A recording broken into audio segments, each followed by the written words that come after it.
అందరికీ నమస్కారం. కూటమి ప్రభుత్వం అధికారంలోకి వచ్చాక రాష్ట్ర వ్యాప్తంగా ప్రజలందరూ ఏదైతే భయపడుతూ ఉన్నారో అదే జరుగుతున్నట్టుగా స్పష్టంగా కనిపిస్తూ ఉంది. ఎందుకంటే కూటమి ఇచ్చిన సూపర్ 6 హామీల్లో ప్రధానమైనది తల్లికి వందనం అనే పథకం. ఈ పథకాన్ని తూట్లు పొడవడానికి చంద్రబాబు నాయుడు గారు ప్రయత్నిస్తూ ఉన్నట్టుగా అర్థమవుతూ ఉంది. ఇదేదో మేము చేస్తున్న ఆరోపణ కాదు. రాష్ట్ర ప్రభుత్వం రిలీజ్ చేసిన జీవో నంబర్ 29 లోనే రాష్ట్ర ప్రభుత్వమే ఈ విషయాన్ని చెప్పడం జరిగింది.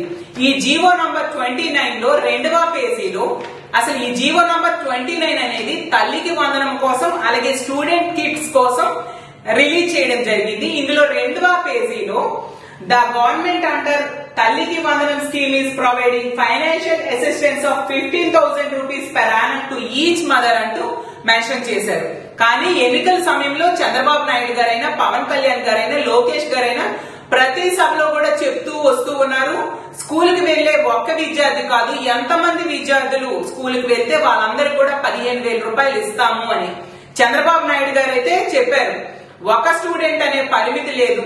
2 స్టూడెంట్స్ ని కనుక ఒక ఇంటి నుంచి స్కూల్ కి పంపితే 30,000 ఇస్తాను, 3 పంపితే 45,000 ఇస్తాను, 4 పంపితే 60,000 ఇస్తాను అని చెప్పి ప్రజలకి హామీ ఇవ్వడం జరిగింది.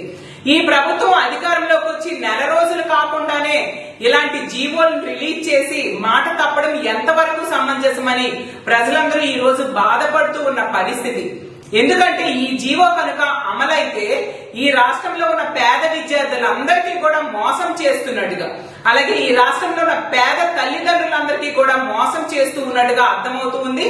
గతంలో జగన్మోహన్ రెడ్డి గారు ముఖ్యమంత్రి అయ్యాక ఈ దేశంలో ఏ ముఖ్యమంత్రి చేయనట్టుగా పేద విద్యార్థుల్లో ఉన్న డ్రాప్ అవుట్స్ ని తగ్గించడం కోసం తల్లికి సహాయంగా 15,000 రూపాయలని తల్లి అకౌంట్ లో వేస్తూ అమ్మఒడి పథకాన్ని తీసుకొచ్చారు.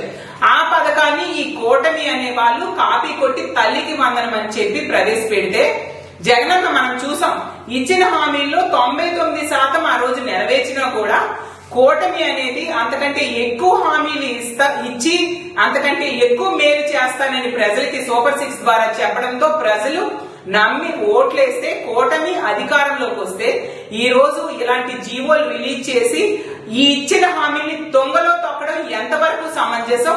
వెంటనే జీవోని మార్చాల్సిందిగా డిమాండ్ చేస్తూ ఉన్నాము. ఈ స్కూల్ కి వెళ్లే ప్రతి విద్యార్థికి కూడా 15,000 రూపాయలు ఇవ్వాల్సిందిగా మేము డిమాండ్ చేస్తూ ఉన్నాము. అలాగే ఎంతమంది విద్యార్థులకు ఇస్తారు, ఎప్పుడు ఇస్తారు అనేది కూడా ఆ జీవోలో స్పష్టం చేయాల్సిందిగా మేము కోరుతూ ఉన్నాము.